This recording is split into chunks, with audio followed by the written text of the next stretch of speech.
Hello दोस्तों, aptitude lecture series का 5th lecture आज स्टार्ट करेंगे देखेंगे जिसमें हम डिविजिबिलिटी पार्ट 2 ठीक है। डिविजिबिलिटी पार्ट 1 में हम 1 से लेकर 20 तक के सभी नंबर्स का डिविजिबिलिटी चेक करना सीखे थे।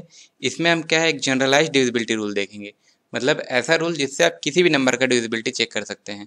मतलब किसी भी बड़े से बड़े नंबर को आप किस नंबर से डिवाइड होगा कि नहीं होगा आप चेक कर सकते हैं। ठीक है, देखिए इसके पहले जो आप पिछला वीडियो अगर नहीं देखे हैं तो उस वीडियो को जरूर देखिएगा। ठीक है, अब देखिए हम स्टार्ट करते हैं। पहले एक छोटा सा रिकैप, कुछ जो काम है सिर्फ उन्हीं का। जैसे देखिए किसी भी नंबर को हमको अगर चेक करना है कि वो 2 से डिवाइड होता है कि नहीं, हम क्या करते थे, सिर्फ लास्ट डिजिट को देखते थे। अगर लास्ट डिजिट 2 से डिवाइड हो गया तो पूरा नंबर 2 से डिवाइड हो जाएगा। सिमिलरली क्या था, 4 से चेक करने के लिए क्या करते थे, लास्ट के 2 डिजिट को देखते थे। लास्ट 2 डिजिट अगर आपके 4 से डिवाइड हो गया तो पूरा नंबर आपके 4 से डिवाइड हो जाएगा। सिमिलरली अगर हमको 8 से चेक करना है तो क्या करते थे, लास्ट के 3 डिजिट को चेक करते थे। तो देखिए यहाँ पे एक पैटर्न बना आ रहा है, last digit, last 2 digit, last 3 digit. देखते हैं ये कैसा है। अगर मान लीजिए आपका कोई भी नंबर है जो 2 टू द पावर n के फॉर्म में है, ठीक है, 2 टू द पावर n के फॉर्म में मतलब क्या, 2 ही बार बार मल्टीप्लाई होके जो आता है। ठीक है, मतलब 2 का स्क्वायर, 2 का क्यूब, 2 टू द पावर 4 ऐसा। तो 2 के पावर में जो नंबर है, ठीक है, उतने लास्ट से उतने डिजिट को ही चेक करेंगे। जैसे 2 टू द पावर अगर 8 है मतलब क्या, 2 का क्यूब है तो n मतलब 3 हो जाता। ठीक है, तो हम क्या करते हैं, लास्ट के 3 डिजिट को चेक करते हैं। मतलब मैं क्या बोलना चाह रहा हूँ कि अगर 2 टू द पावर n है तो जो n जो अपना नेचुरल नंबर है, हमको लास्ट के सिर्फ n डिजिट को ही चेक करना है। जैसे 16 है, 16 मतलब क्या, 2 टू द पावर 4, मतलब यहाँ n का वैल्यू कितना है, 4। तो इसमें क्या करेंगे, हम किसी भी डिजिट को अगर हमको चेक करना है, किसी भी नंबर को चेक करना है कि वो 16 से डिविजिबल है कि नहीं, हम लास्ट के 4 डिजिट को डिवाइड करके देख लेंगे। तो वो अगर 16 से डिविजिबल हो जाता है तो पूरे के पूरे नंबर भी आपके 16 से डिवाइड हो जाएंगे। ठीक है, सिमिलर देखिए अगर किसी भी नंबर का हमको 5 से चेक करना होता है, ठीक है, 5 से चेक करना होता है, हम क्या देखते हैं कि उसके यूनिट डिजिट में 0 या 5 होना चाहिए। मतलब वही बात हुआ कि उसका जो अगर लास्ट डिजिट है वो 5 से डिविजिबल होता है तो पूरा नंबर भी 5 से डिविजिबल हो जाएगा। सिमिलरली अगर हमको 25 से देखना होता है तो हम क्या करते हैं, लास्ट के 2 डिजिट या तो 00 हो, 25 हो, 50 हो या 75 हो। ठीक है, मतलब इसको अदरवाइज में क्या बोल सकते हैं कि लास्ट के दो डिजिट हैं वो आपके 25 से डिवाइड होते हैं तो पूरे नंबर आपके 25 से डिवाइड हो जाएंगे। ठीक है, तो इसमें भी सेम पैटर्न है। अगर हमको देखना है 5 टू द पावर n के फॉर्म में, जो n आपका नेचुरल नंबर होता है, हमको लास्ट से सिर्फ उतने डिजिट्स को चेक करने हैं। ठीक है, जैसे मान लीजिए अगर हमको चेक करना है 125 को, 125 मतलब कितना, 5 का क्यूब, यहाँ n इक्वल टू 3 है। ठीक है, तो हम क्या करेंगे, लास्ट के 3 डिजिट को चेक करेंगे। किसी भी नंबर को 125 से डिवाइड होता है कि नहीं होता है देखने के लिए अगर हमको लास्ट का 3 डिजिट 125 से डिवाइड हो गया तो पूरा नंबर भी आपके 125 से डिवाइड हो जाएगा। ठीक है, देखिए ये हो गया 2 टू द पावर n और 5 to the power n form वाले नंबर्स के लिए। ठीक है, अब देखिए अब हम देखते हैं थोड़ा सा कि जब हम नेचुरल नंबर्स देखे थे इसमें 2 टाइप के मेनली नंबर होते हैं, एक प्राइम नंबर, एक कंपोजिट नंबर। ठीक है, प्राइम नंबर जिसके सिर्फ 2 ही फैक्टर होते हैं, 1 इन इटसेल्फ। कंपोजिट नंबर मतलब क्या, जिसके 2 से ज़्यादा फैक्टर हो सकते हैं। ठीक है, तब हम देखते हैं पहले कंपोजिट नंबर से चेक करना सीखते हैं किसी भी नंबर की डिविजिबिलिटी। ठीक है, किसी भी नंबर का हमको डिविजिबिलिटी चेक करना है कंपोजिट नंबर से। ठीक है, तो उसके पहले देखिए, जैसे हम एक एग्जांपल, जैसे हम जब 6 से डिविजिबिलिटी चेक किए थे, 6 से कौन सा नंबर डिवाइड होता है, कोई भी ऐसा नंबर जो 2 और 3 दोनों से डिवाइड होता है। ठीक है, मतलब ऐसा कोई भी नंबर जो 2 एंड 3 बोथ से डिवाइड होता है। ठीक, देखिए जिसमें 2 और 3 क्या है, को प्राइम है। ठीक है, जिन दोनों का मल्टीपल 6 है। सिमिलरली अगर आप 12 को देखें तो 12 के लिए हम क्या किए थे, कोई भी ऐसा नंबर n 12 से डिवाइड हो जाएगा जो 3 एंड 4 दोनों से डिवाइड हो रहा है। ठीक है, इसमें भी देखिए 3 और 4 क्या है, को प्राइम है। ठीक है, ऐसे को प्राइम जिनका मल्टीपल 12 है। ठीक है, तो देखिए ये हो गया, इसको हम मेथड को बोलते हैं प्राइम फैक्टराइजेशन। मतलब किसी भी नंबर को आप उसके प्राइम फैक्टर्स में तोड़ रहे हैं तो वो आपका क्या कहलाएगा, प्राइम फैक्टराइजेशन मेथड। ठीक है, देखिए जैसे अब हम जब को प्राइम पढ़ रहे थे, ठीक है, लेक्चर 2 में जिसमें हम सभी नंबर्स के बारे में समझे हैं, को प्राइम पढ़ रहे थे, एक चीज हम देखे थे क्या, कि कोई भी नंबर a अलग नंबर b से डिवाइड हो जाएगा कब, जब a उसके हर ऐसे को प्राइम मल्टीपल से डिवाइड होता है जिनका मल्टीपल b है। जैसे इसको मैं अच्छे से समझाता हूँ डेफिनेशन से, थोड़ा अगर क्लियर नहीं है तो, a को अगर हम डिवाइड कर रहे हैं b से, कि ये डिवाइड होकर कम्प्लीटली मान लीजिए कोई नेचुरल नंबर देता है, ये कब होगा, जब मान लीजिए b किसी ऐसे नंबर का मल्टीपल है जैसे m और n, जो दोनों के दोनों को प्राइम है और दोनों का मल्टीपल b है। तो a कब डिवाइड होगा, जब वो m से भी होगा एंड n से भी होगा। ठीक है, इसके लिए हम एक एग्जांपल देखे थे। मान लीजिए हम किसी नेचुरल नंबर को हमको डिवाइड करना है 14 से। ठीक है, तो ये कोई नेचुरल नंबर आना चाहिए। ठीक है। तो उसमें क्या होना चाहिए, देखिए आपको ऐसे को प्राइम देखिए जिनका मल्टीपल 14 है। ठीक है, देखिए 14 जब मल्टीपल ऑफ को प्राइम 2 एंड 7, 2 और 7 क्या है, को प्राइम है, और दोनों का मल्टीपल भी 14 है। तो कोई भी नंबर 14 से तब डिवाइड होगा जब वो 2 एंड 7 दोनों से डिवाइड हो। ठीक है, ये हम किसके लिए चेक कर रहे हैं, किसी भी कंपोजिट नंबर का। ठीक है, कंपोजिट नंबर को हम प्राइम नंबर्स के मल्टीपल में लिख सकते हैं। ठीक है, तो हम उसको क्या करेंगे, को प्राइम, ऐसे को प्राइम निकालेंगे जिनका मल्टीपल हमारा नंबर आ रहा है। ठीक है, जैसे इसको हम और एग्जांपल से देखते हैं। जैसे मान लीजिए हमको किसी नंबर को चेक करना है कि वो 42 से डिवाइड हो रहा है कि नहीं, तो इसको आप इसके को प्राइम नंबर्स में तोड़ लीजिए। ठीक है, 2 एंड 21, देखिए दोनों के दोनों को प्राइम्स हैं। ठीक है, को प्राइम्स में क्या होता है, नंबर प्राइम हो चाहे मत हो, बट पूरे नंबर्स का फैक्टर्स हमेशा 1 होता है। ठीक है, HCF हमेशा 1 होता है। तो जिसमें 2 एंड 21 दोनों का अगर मैं HCF निकालूंगा तो 1 ही आएगा। क्लियर, क्योंकि दोनों में कुछ कॉमन नहीं है। तो देखिए 2 और 21, कोई भी ऐसा नंबर जो 2 एंड 21 दोनों से डिवाइड होता है, वो नंबर आपके 42 से भी डिवाइड होगा। अब आपको अगर 21 का भी नहीं पता है तो 21 को फिर से ब्रेक कर लीजिए, 3 एंड 7, मतलब ऐसा कोई भी नंबर जो 3 एंड 7 से डिवाइड होता है 21 से भी डिवाइड होगा। ठीक है, तो 42 के लिए आप पूरा देख लीजिए, 2, 3, 7। ठीक है, ये तीनों भी को प्राइम है, तीनों का मल्टीपल भी आपका 42 हो जाएगा। ठीक है, और अगर आपको दूसरा देखना है तो 42 को ही हम कैसे लिख सकते हैं, 6 इंटू 7 का मल्टीपल भी, ये दोनों भी को प्राइम है। ठीक है, मतलब ये देखिए हम प्राइम फैक्टराइजेशन से क्या है, इसको ब्रेक कर लिए। ठीक है, तो 42 क्या हो गया, 42 को हम बोल सकते हैं कोई भी नंबर अगर 2, 3 एंड 7 तीनों नंबर से डिवाइड हो रहा है तो वो नंबर 42 से भी डिवाइड होगा। ठीक है, 2, 3, 7 क्या है, को प्राइम है, इनका मल्टीपल 42 है। या अलग से बोल लीजिए कि 6 और 7 से भी जो डिवाइड होते हैं वो नंबर भी 42 से डिवाइड होंगे। देखिए 6 और 7 भी क्या है, को प्राइम है, जिनका मल्टीपल 42 है। ठीक है, ये हो गया आपका जब आपको कंपोजिट नंबर से चेक करना है। ठीक है, देखिए डिविजिबिलिटी रूल हम 2 टू द पावर n और 5 टू द पावर n वाले फॉर्म का देख लिए। ठीक है, कंपोजिट नंबर्स का देख लिए। अब एक आता है प्राइम नंबर। प्राइम नंबर को तो हम 2 नंबर के मल्टीपल से लिख नहीं सकते।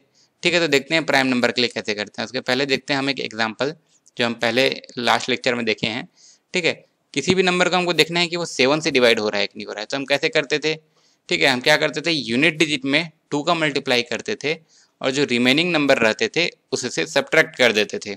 ठीक है, तो जो नंबर आता था अगर वो 7 से डिविजिबल है तो पूरा नंबर आपके 7 से डिविजिबल होगा। या क्या करते थे, यूनिट डिजिट को 5 से मल्टीप्लाई करके रिमेनिंग में ऐड कर देते थे। फिर जो नंबर आता था अगर वो आपके 7 से डिविजिबल है तो पूरा नंबर भी आपके 7 से डिविजिबल होगा। ठीक है, ये तो था 7 का। जैसे एक और एग्जांपल देखे थे 13 का। 13 के लिए क्या करते थे, अगर आपका यूनिट डिजिट 9 से मल्टीप्लाई करते थे और उसको सब्ट्रैक्ट कर देते थे रिमेनिंग नंबर में, उसके बाद जो नंबर आता था अगर वो 13 से डिविजिबल है तो टोटल नंबर भी 13 से डिवाइड होता था। या क्या करते थे, जिस भी नंबर को हमको चेक करना है यूनिट डिजिट को 4 से मल्टीप्लाई करके रिमेनिंग में ऐड कर देते थे, और क्या करते थे, रिमेनिंग में ऐड कर देते थे और उसके बाद जो नंबर आता था वो चेक कर लेते थे 13 से। अगर वो नंबर 13 से डिवाइड हो रहा है तो पूरा नंबर भी 13 से डिवाइड होगा। ठीक है, देखिए ये जो हम सब्ट्रैक्ट कर रहे हैं या ऐड कर रहे हैं यूनिट डिजिट में और फिर मल्टीप्लाई कर रहे हैं रिमेनिंग में। ठीक है, एक्चुअली में होता क्या है, ठीक है, हम जिस मेथड से चेक करेंगे इसको बोलते हैं ऑस्क्यूलेटर्स। ठीक है, ऑस्क्यूलेटर्स क्या होता है, देखिए एक होता है पॉजिटिव ऑस्क्यूलेटर। जैसे हम एग्जांपल 7 में देखे थे क्या कि यूनिट डिजिट में 5 मल्टीप्लाई किए और रिमेनिंग में ऐड कर दिए। ठीक है, 13 के लिए देखे थे क्या, यूनिट डिजिट में 4 मल्टीप्लाई कर दिए और रिमेनिंग में ऐड कर दिए। ठीक है, तो जिस नंबर को हम ऐड करते हैं यूनिट डिजिट में मल्टीप्लाई करके रिमेनिंग में ऐड करते हैं उस नंबर को हम बोलते हैं पॉजिटिव ऑस्किलेटर। ठीक है, मतलब वो नंबर जिसको हमको मल्टीप्लाई करना है यूनिट डिजिट में, वो हो गया हमारा क्या, पॉजिटिव ऑस्किलेटर। सिमिलरली देखिए नेगेटिव ऑस्किलेटर क्या होता है, जैसे 7 का एग्जांपल, यूनिट डिजिट में 2 मल्टीप्लाई किए थे और बचे हुए में से सब्ट्रैक्ट कर दिए थे। ठीक है, 13 में क्या किए थे, यूनिट डिजिट में 9 मल्टीप्लाई किए और बचे हुए में सब्ट्रैक्ट कर दिए। तो जो मल्टीप्लाई कर रहे हैं, ठीक है, जिसको मल्टीप्लाई करने के बाद हम सब्ट्रैक्ट करते हैं वो होता है क्या, हमारा नेगेटिव ऑस्किलेटर। ठीक है, मतलब अगर जो यूनिट डिजिट में मल्टीप्लाई करके अगर हमको ऐड करना है तो पॉजिटिव ऑस्किलेटर होगा, यूनिट डिजिट में मल्टीप्लाई करके सब्ट्रैक्ट करना है तो नेगेटिव ऑस्किलेटर होगा। ठीक है, इसी को अगर मैं डेफिनेशन के फॉर्म में बोलूँ तो पॉजिटिव ऑस्किलेटर क्या हो गया, मतलब वो नंबर जिसको हम लास्ट डिजिट में मल्टीप्लाई करते हैं और फिर रिमेनिंग में ऐड कर देते हैं। ठीक है, उसके बाद चेक करते हैं कि नंबर डिवाइड हो रहा है कि नहीं हो रहा है। ठीक है, देखिए और नेगेटिव ऑस्किलेटर में क्या है कि लास्ट डिजिट में आप मल्टीप्लाई करेंगे और रिमेनिंग में से सब्ट्रैक्ट कर देंगे, फिर जो नंबर आता है उसको आप चेक कर लेते हैं। ठीक है, ये हो गया पॉजिटिव और नेगेटिव। देखते हैं पॉजिटिव ऑस्किलेटर किसी भी नंबर का है, नेगेटिव ऑस्किलेटर किसी भी नंबर का निकालते कैसे हैं। ठीक है, देखिए, और इसको याद रखिएगा, पॉजिटिव ऑस्किलेटर हम प्राइम नंबर को चेक करने के लिए निकालते हैं, ठीक है। जरूरी नहीं है कि प्राइम ही हो, अगर प्राइम भी निकालते हैं, प्राइम नहीं है तो भी निकालते हैं, ठीक है। लेकिन प्राइम नहीं है तो आप दूसरा शॉर्टकट भी यूज कर सकते हैं।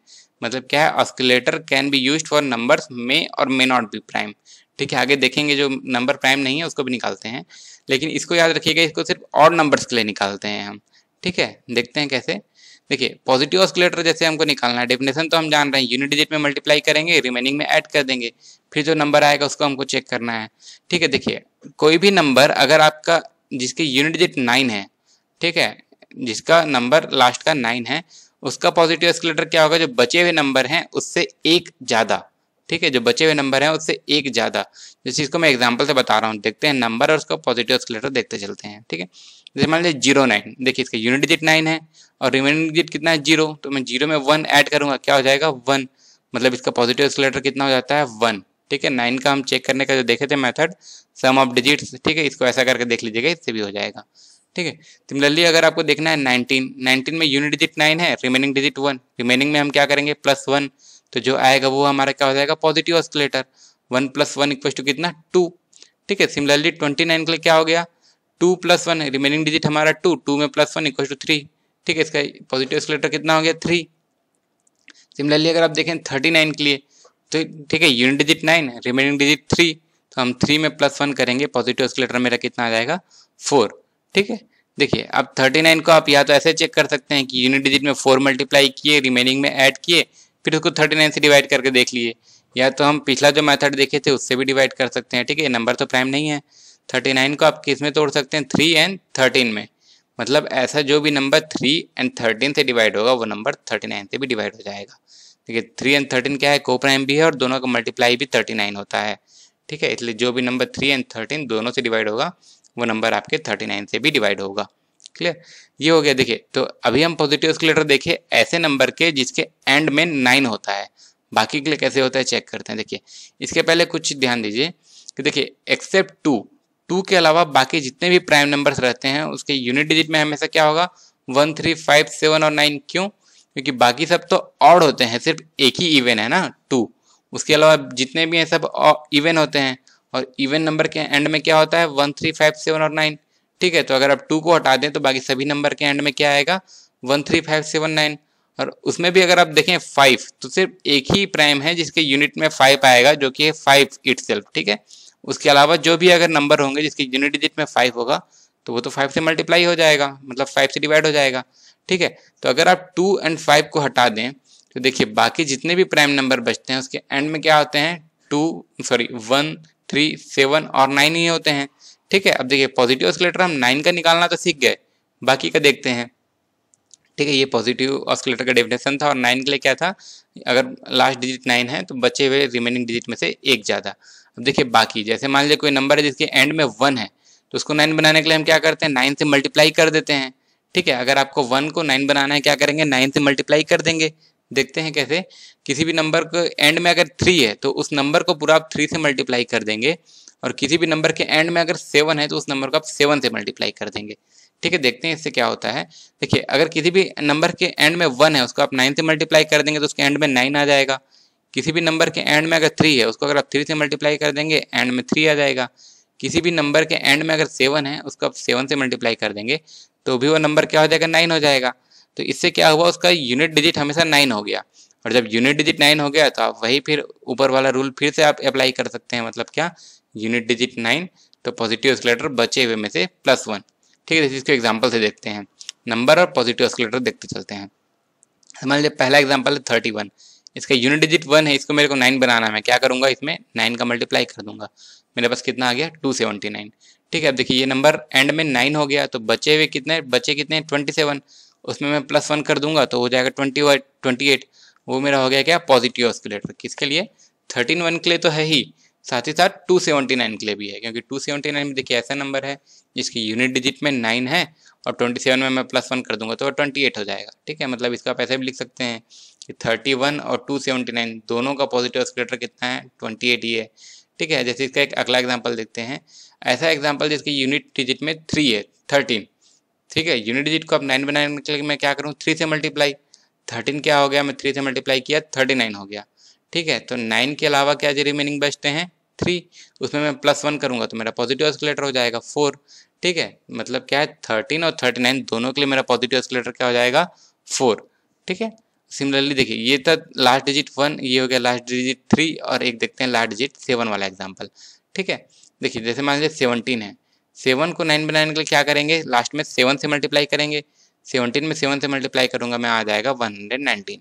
ठीक है, तो अब 9 को मैं इग्नोर करता हूँ, बचे कितने 11। 11 में +1 कर दूंगा तो मेरा क्या हो जाएगा पॉजिटिव ऑस्किलेटर।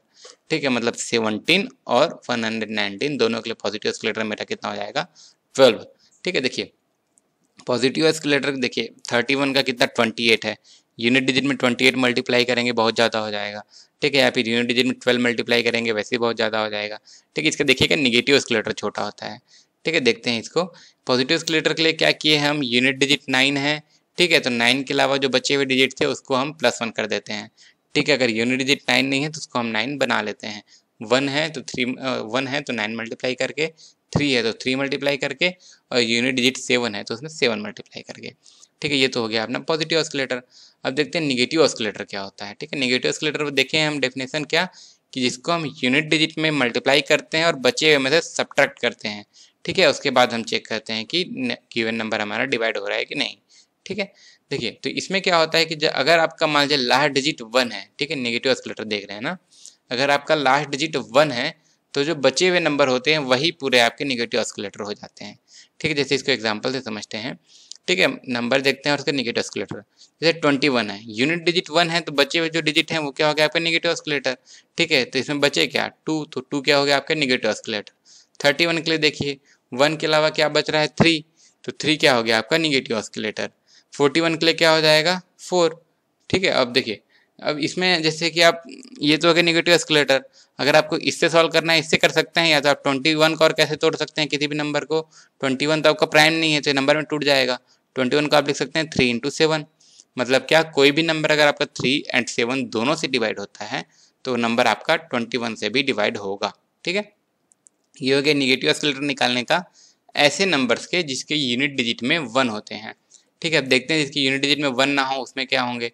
ठीक है, देखिए तो सिर्फ ऑड रहेगा और 2 5 तो रहेगा नहीं, ये तो हम देख चुके हैं, सॉरी मतलब 1 3 7 9 होगा। ठीक है, तो देखिए 1 का तो हमको पता है, देखिए जो भी नंबर के एंड में 3 होगा उसको हमको एंड में 1 बनाने के लिए क्या करेंगे 7 से मल्टीप्लाई कर देंगे। ठीक है, तो उसका यूनिट डिजिट 1 हो जाएगा। ठीक है, 7 3 जा 21, 1 तो रहेगा ही सबसे यूनिट में। ठीक है, कोई भी नंबर जिसका यूनिट डिजिट हो 7 है उसको वही 1 बनाने के लिए क्या करेंगे 3 से मल्टीप्लाई, और कोई भी नंबर जिसका यूनिट डिजिट 9 है उसको हमको 1 बनाने के लिए क्या करना पड़ेगा, उसको हमको 9 से मल्टीप्लाई करना पड़ेगा। ठीक है, यहाँ 1 लिखा गया है, इसको सुधार लीजिएगा, ये 9 से मल्टीप्लाई करना पड़ेगा। ठीक है, ये हो गया। देखिए तो अब इससे क्या होगा कि इसमें हमारा जो है अब सभी के यूनिट डिजिट आपके क्या हो गए 1 हो गए। ठीक है, तो अब देखिए सबके यूनिट डिजिट 1 हो गए तो आप फिर से ऊपर वाला रूल ही यूज़ कर सकते हैं। ठीक है, ऊपर वाला रूल मतलब कितना, अगर यूनिट डिजिट 1 है तो जो रिमेनिंग डिजिट है वो आपके ऑस्किलेटर हो गए। जैसे एग्जांपल देख लीजिए। ठीक है, नंबर उसका निगेटिव ऑस्किलेटर, जैसे यूनिट डिजिट अगर 3 है, इसको मेरे को 1 बनाने के लिए क्या करना है 7 से मल्टीप्लाई करना है, तो मैं क्या हो गया 91। ठीक है, अब देखिए यूनिट डिजिट 1 है तो बचा हुआ जो नंबर है वो मेरा क्या हो गया पॉजिटिव ऑस्किलेटर हो गया। ठीक है, तो रिमेनिंग डिजिट मेरा कितना 9। ठीक है, हम लोग जब 13 का देखे थे तो आज की उसमें हम देखे थे 9 से मल्टीप्लाई करके माइनस करते हैं। ठीक है, और देखिए 13 के लिए भी और 91 के लिए भी दोनों के लिए पॉजिटिव निगेटिव ऑस्किलेटर क्या हो जाएगा मेरा 9। ठीक है, देखिए अब सिमिलरली एक अगला नंबर देखते हैं जिसका यूनिट डिजिट आपका क्या होगा 17। 7 को 1 बनाने के लिए क्या करते हैं 3 से मल्टीप्लाई, 17 में 3 मल्टीप्लाई करेंगे कितना हो जाएगा 51। ठीक है, तो मतलब देखिए 1 को इग्नोर करेंगे तो 5 जो बचा हुआ नंबर है आपका निगेटिव ऑस्किलेटर। ठीक है, निगेटिव ऑस्किलेटर क्या हो जाएगा आपका 5, किसके लिए 17 के लिए भी, और सेम क्या होगा 51 के लिए भी। 51 का वही हुआ ना, 1 हटाए तो बचा कितना 5। 17 और 51 दोनों के लिए आपका निगेटिव ऑस्किलेटर कितना हो गया 5। क्लियर। देखिए अब अगला क्या हो गया, जैसे 3 हो गया 7 हो गया, अगला क्या बचता है 9। जैसे मान लीजिए मेरे को चेक करना है 19 का, 19 के लास्ट में 1 करने के लिए मेरे को क्या करना पड़ेगा 9 से मल्टीप्लाई। ठीक है, तो मैं क्या कर दिया, इसको मैं 9 से मल्टीप्लाई कर दिया, कितना आ गया 171। ठीक है, देखिए अब क्या हो गया, अगर मैं लास्ट के 1 को इग्नोर करता हूँ तो बचता कितना है 17। ठीक है, 17 तो क्या हो गया इसका निगेटिव ऑस्किलेटर कितना हो गया 17। ठीक है, किसके लिए 19 के लिए और 171 दोनों के लिए। ठीक है, इसमें देखिए ये जो 17 बहुत बड़ा डिजिट हो जा रहा है जिसके एंड में 9 है। इसको हम समराइज़ करेंगे कि इसको कैसे करते हैं। देखिए ऑस्किलेटर हम समझे क्या होता है, ऐसा नंबर जिसको हम यूनिट डिजिट में मल्टीप्लाई करते हैं, या तो ऐड करते हैं या तो सब्ट्रैक्ट करते हैं। ऐड किए तो पॉजिटिव, सब्ट्रैक्ट किए तो निगेटिव। ठीक है, अब देखिए इनके बारे में एक और चीज़ देख लीजिए। जो भी नंबर के एंड में 3 और 9 आते हैं, ठीक है, उसमें आप प्रेफर कीजिए कि आप उसका पॉजिटिव ऑस्किलेटर से चेक करें। ठीक है, जिस भी नंबर के एंड में 3 आते हैं, 9 आते हैं, जैसे 13, 19, 29 ऐसा, उसका आप प्रेफर कीजिए कि पॉजिटिव ऑस्किलेटर चेक करें। और जिस भी नंबर के एंड में 1 और 7 आते हैं, उसको प्रेफर कीजिए कि आप निगेटिव ऑस्किलेटर से चेक करें। ठीक है, इससे आपको ईजी होगा। जैसे अभी तक हम जितना एग्जाम्पल देखे उसका एक बार देखिए। Number positive oscillator, negative oscillator को अब हम एक साथ देखते हैं। 13 का पॉजिटिव ऑस्किलेटर आया था 4, ठीक है, नेगेटिव ऑस्किलेटर आया है 9। ठीक है, 17 का पॉजिटिव ऑस्किलेटर था 12, नेगेटिव ऑस्किलेटर है 5। ठीक है, 19 का क्या है, पॉजिटिव ऑस्किलेटर 2, नेगेटिव ऑस्किलेटर 17। और 31 का क्या है, पॉजिटिव ऑस्किलेटर 29 और नेगेटिव ऑस्किलेटर 3। ठीक है, तो इसमें आप एग्जांपल से ये देख लीजिए, जिस भी नंबर के एंड में 3 है या 9 है, उसका पॉजिटिव ऑस्किलेटर बहुत छोटा है, जैसे 4 है या 2 है। किसी भी नंबर को 4 से या 2 से मल्टीप्लाई करना ईजी होगा। ठीक है, इंस्टीड ऑफ कि उसको आप 9 से और 17 से मल्टीप्लाई करें। ठीक है, सिमिलरली अगर आप देखते हैं निगेटिव ऑस्किलेटर के लिए, तो ऐसे नंबर जिसके यूनिट डिजिट में 7 है या 1 है, जैसे क्या है 5 और 3। ठीक है, ये तो छोटा ही है ना 12 और 29 से। ठीक है, तो ट्राई कीजिए 3 और 9 वाले को आप क्या करेंगे, पॉजिटिव ऑस्किलेटर से सॉल्व करेंगे। 1 और 7 वाले को क्या आप करेंगे, निगेटिव ऑस्किलेटर से सॉल्व करेंगे। ठीक है, और अब एक और चीज़ देखिए, जैसे अगर आप 13 को देख रहे हैं, ठीक है, पॉजिटिव और निगेटिव को जोड़ेंगे तो वो नंबर खुद हो जाता है। जैसे 4 + 9 = 13, 17 के लिए क्या हो जाएगा, 12 + 5 = 17, 19 के लिए क्या हो गया, 2 + 17 = 19। मतलब क्या है, मेरे को अगर पॉजिटिव पता चल गया या निगेटिव पता चल गया तो मैं उसका अगला ऑस्किलेटर ऐसे निकाल लूँगा। मतलब एक और चीज़ ध्यान देने वाली बात क्या हुई, positive oscillator plus negative oscillator equals to number खुद हो गया। ठीक है, इस चीज़ को भी ध्यान रखिएगा। इतना हो गया पॉजिटिव। ठीक है, ये हमको क्वेश्चन बनाते टाइम काम आएगा कि अगर अचानक से हमको बोल दिया किसी नंबर को कि मान लीजिए 21 से डिवाइड होता है कि नहीं होता है, तो उसके अकॉर्डिंग हमको चेक करना रहेगा कि तो वो नंबर 3 से एंड 7 से दोनों से डिवाइड होना चाहिए। ठीक है, इतना तो था हमारा डिविजिबिलिटी रूल के बारे में। ठीक है, इसके अलावा भी देखिए, अभी तक हम चेक डिविजिबिलिटी क्या क्या चेक करना सीखे, 2 और 5 का। देखिए एक लास्ट क्विक रिवीजन टाइप से, 2 और 2n और 5n का हम कैसे चेक किए थे। ठीक है, बाय चेकिंग लास्ट के एंड डिजिट।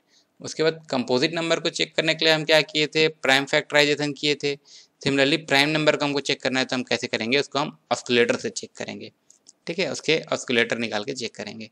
ठीक है, देखिए उसके बाद कुछ जो इस टाइप के एग्जांपल्स रहते हैं, 15⁻23 या 23 + 23⁻23/19। ठीक है, इस नंबर को हमको दे देगा, बताइए डिवाइड हो रहा है कि नहीं, और अगर नहीं हो रहा है तो रिमाइंडर क्या होगा। या फिर एक और क्वेश्चन रहता है कि किसी नंबर के पावर में कोई बहुत बड़ा नंबर रहेगा, उसको हम किसी एक नंबर से डिवाइड करेंगे। ठीक है, जैसे क्या 2⁻848/15।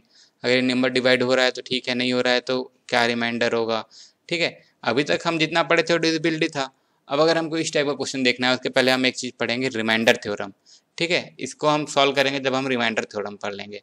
ठीक है, तब तक देखिए अगले जो हम लेक्चर देखेंगे, अभी हम जितना डिविजिबिलिटी पढ़े हैं उससे रिलेटेड कैसा क्वेश्चन और आंसर आता है उसको देखेंगे हम अपने अगले वीडियो में। ठीक है, लेक्चर 6 में। ठीक है, और अभी तक हम जितना पढ़े हैं, स्लाइड का नोट्स अगर आप चाहें तो नीचे डिस्क्रिप्शन में से लिंक रहेगा जिससे आप डाउनलोड कर सकते हैं। ठीक है फ्रेंड्स, थैंक यू।